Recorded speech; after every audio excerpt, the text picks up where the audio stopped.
Hello, it is I, your boy Gomi, and after a lengthy break, we are back looking at another UFC Apex fight night. It was a dry weekend, so you know what? Even I'm excited for a fight night at the Apex. But you know what? This one doesn't seem to be too bad, per se. But I've said that before, we've seen how it's turned out. But regardless, we have some fights, and I'm going to talk about them. So, we're looking at UFC Fight Night Vegas, Burns versus Brady, another old veteran versus an up-and-coming newer guy. So, we've seen this story before, but let's see if it ends the same way. So, first fight is going to be Ramska versus Nathan Fletcher. Yeah, I'm not even going to try your name, buddy. I'm not. I don't know what's up with Lithuania and having those kinds of names that are just unpronounceable, but oh well. Ramska is meh. Nathan Fletcher, he's a decent striker. This fight, I'm really just boiling down to who the level of competition they've fought. They're both newer guys, haven't really been around enough, not enough data, not enough fights, debutantes. It's just that Fletcher has been fighting in Cage Warriors, which is a better promotion than BF2? BF?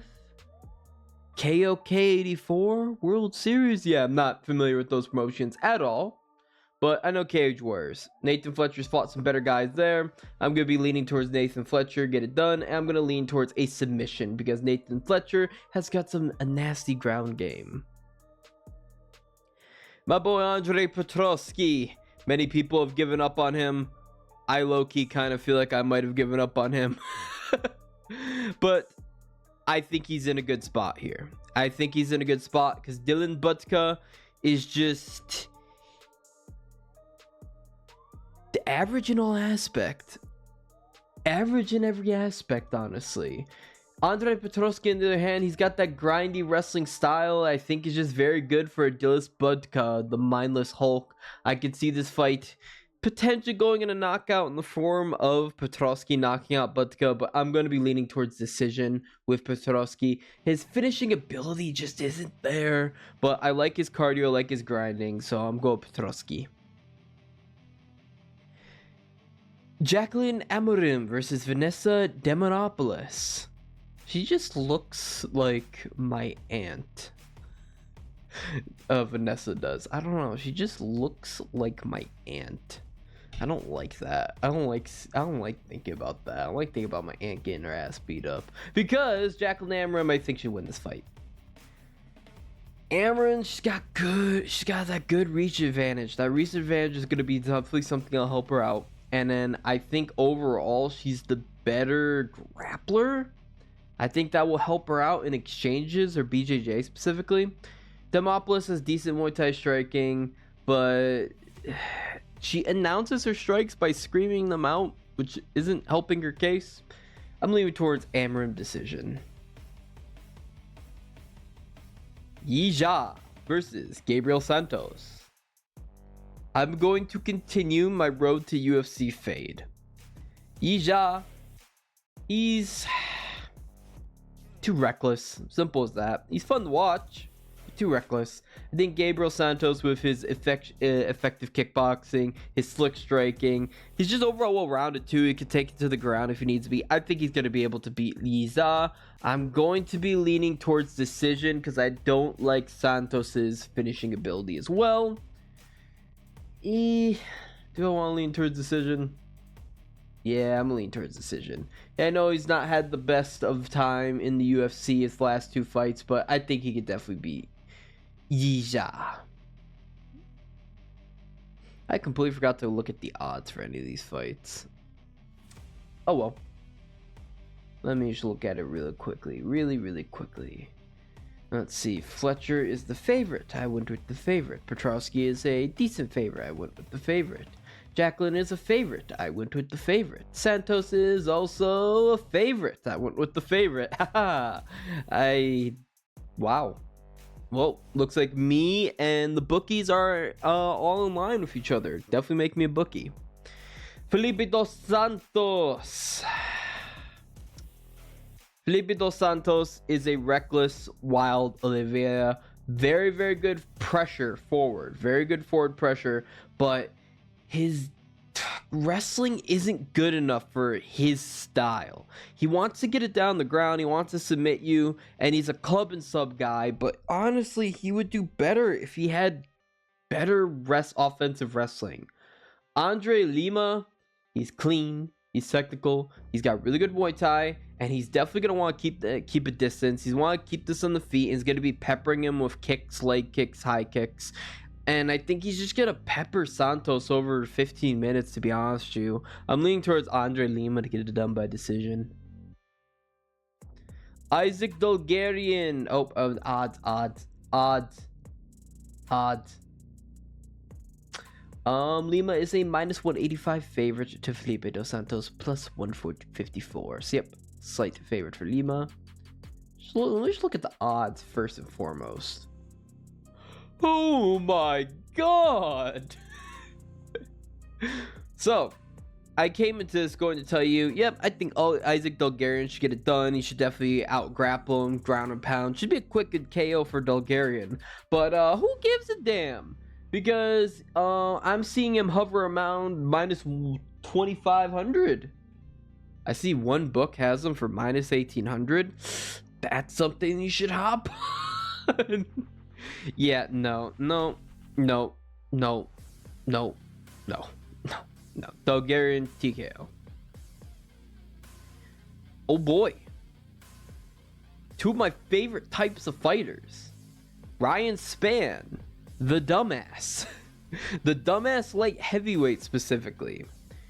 And OSP, the guy who magically turned back the clock.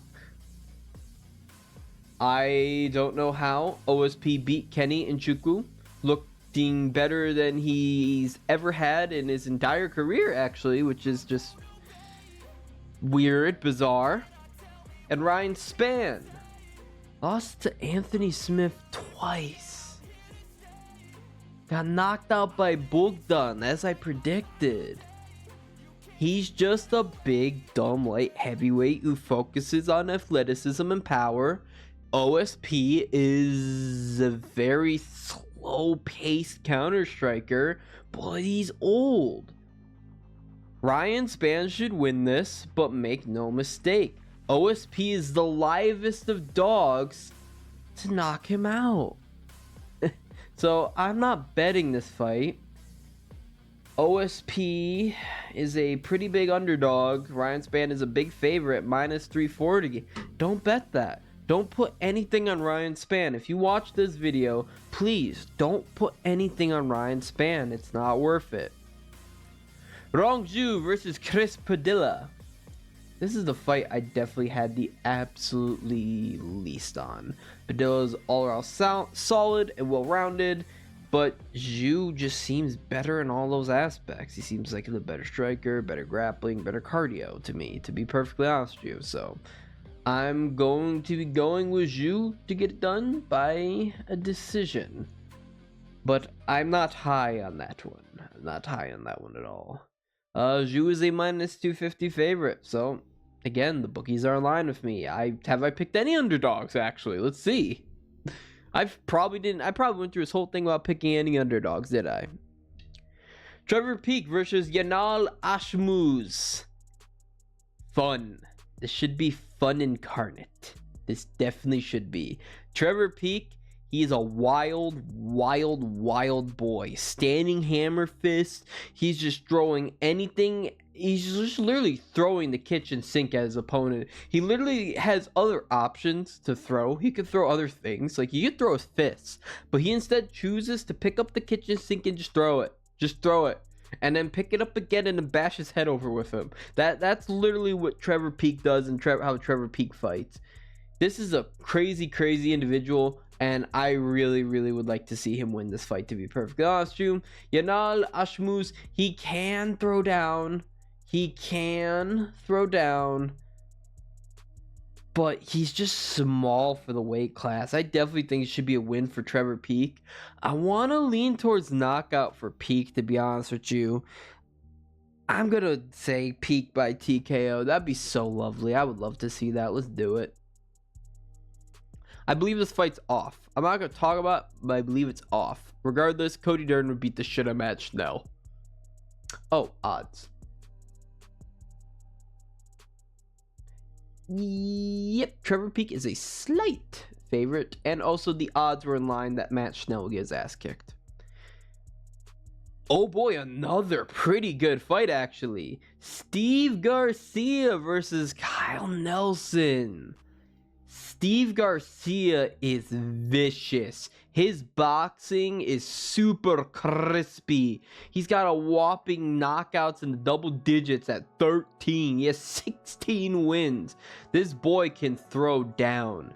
Kyle Nelson can also throw down too as well. Make no mistake, he can also get into a brawl. It's just that when a brawl gets a little chaotic, he kind of loses control. It gets sloppy, essentially. While Steve Garcia, when it gets chaotic, he gets even crispier. So I'm leaning towards Steve Garcia by knockout. Definitely leaning towards Garcia by knockout. That's an easy one. And now on to the co-main event of the evening. No, but I forgot to look at the odds again. Garcia's a favorite. He's a heavy favorite. I don't even see that yet. He's minus 185. The co-main event of the evening, Jessica Andrade versus Natalia Silva. I'm gonna go with Natalia Silva. This is a harder one for me, but considering that Andrade is moving back up to flyweight, and I keep saying I just don't think she's good anymore. I just think she's done. I just think she's done. She keeps clawing her way back. I'll just never forget when she lost 3 horrible fights in a row, and I was like, yep, that's it for her. And she won 2 more fights in a row. It's just like, oh man, I gotta stop, man. But I definitely think Natalia Silva could beat her. Natalia Silva's got better kicks. I think her jiu-jitsu is going to be better at this stage, at this age for Jessica Andrade's career. And I think she'll pepper her apart. She can easily frustrate Andrade too and get her to go wild, start swinging hooks, get knocked out like she did by Yan Xiaonan. I just like Natalia Silva better in the spot. Give me Silva by decision. And on to the main event of the evening, Gilbert Burns versus Sean Brady. Gilbert Burns is going to be 38 years of age, 22 wins, 7 losses, 6 knockouts, 9 submissions, 5'10 in terms of height, orthodox stance, 71-inch reach, disadvantage, a 2.24 takedown average, a 56.29% significant strike accuracy, plus 150 underdog. Significant wins over Jorge Masvidal, Neil Magny, Wonderboy, and Tyron Woodley. Sean Brady, 31 years of age, 16 wins, 1 loss, 3 knockouts, 5 submissions, 5'10 in terms of height, orthodox stance, 72-inch reach advantage, a 3.29 takedown average, a 64.78% significant strike accuracy, minus 180 favorite. Significant wins over Kelvin Gastelum, Michael Chiesa, and Jake Matthews. Again, we've seen this before. Gilbert Burns, the almost 40-year-old veteran, former title challenger, versus the young and hungry Sean Brady.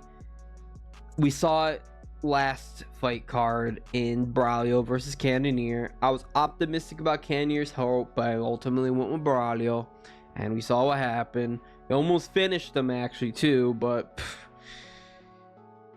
and part of me is saying it's just gonna happen again, but also like I still want to believe in the older guys like Gilbert Burns to Brady. Like I feel their jiu-jitsu is gonna wash out, stay standing. We saw Bilal Muhammad piece up Sean Brady standing. I think Gilbert Burns can do it, but then again, I'm forced.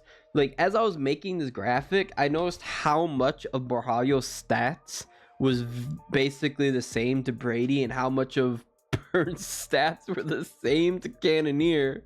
Funny enough, Brady had the same record that Borjalio had going up into that fight, 16-1, and Burns had the exact same amount of losses as Cannonier, by the way. I'm going to be leaning towards Burns. This is my last time putting faith in the old guard, but I just can't get that Bilal Muhammad loss out of that Bilal Muhammad loss that Brady had out of my mind. Like, Burns with one shoulder basically fought better than Brady did against Bilal Muhammad, but I don't know. He's the champ and everything, but still, just like, Bilal Muhammad beat Brady striking. Bilal Muhammad striking's freaking ass. I don't care. You know what? It's been 10 minutes. It's fucking ass. And he pieced him up pretty easily. So I can see Burns doing that, but Burns does just throw wild hooks, which is always an issue. It's always a problem. He can have very sneaky entries with a darting jab, but he chooses to throw his hooks. Probably because he knows that jab is his kryptonite. Sean Brady could just jab up Burns and just knock him out. That is a possibility. I don't see him submitting him. I don't see it going to the ground, which will leads me to favor Burns, but who knows? Who knows? It's hard to say. Ultimately, this is a hard one, but I'm going to be leaning towards Burns to get it done by KO. But I fully acknowledge, don't bet that. There's a high chance that Brady wins. Hey, I picked the dog. But alright, that has been UFC Vegas 97 with your boy Gomi. Be sure to let me know what you think in the comment sections below, and bye-bye.